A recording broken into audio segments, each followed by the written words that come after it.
33 കൊണ്ട് നിശേഷം ഹരിക്കാൻ പറ്റുന്ന സംഖ്യ എന്നാ ചോദിച്ചേക്കുന്നത്.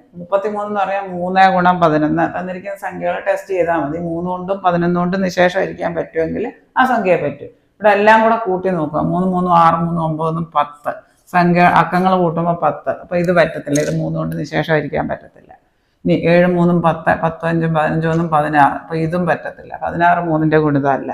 ഇനി നമുക്ക് നോക്കാം. 3 3 6 6 3 9. ഇത് 3ന്റെ ഗുണിതമാണ്. പക്ഷെങ്കിൽ ഇത് നമുക്ക് നോക്കാം. 11ന്റെ ഗുണിതമാണെന്ന് എങ്ങനെ കണ്ടുപിടിക്കാൻ പറ്റും? ഒന്നിടെ വിട്ടുള്ള സംഖ്യകളുടെ തുക 2 3 5. ഇവിടെ 3 1 4. അപ്പൊ അവ തമ്മിലുള്ള വ്യത്യാസം, ഒന്നിടെ വിട്ടുള്ള സംഖ്യകളുടെ തുകകൾ തമ്മിലുള്ള വ്യത്യാസം 5 4 പോകെ 1. അപ്പൊ ഇതും പറ്റത്തില്ല.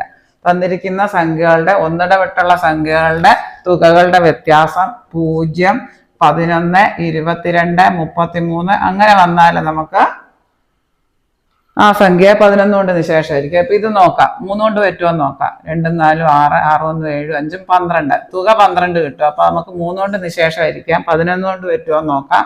2145. ഒന്നിടെ വിട്ടുള്ള സംഖ്യകൾ 2 4 6 5 1 6. അപ്പൊ 6 6 തമ്മിലുള്ള വ്യത്യാസം 0.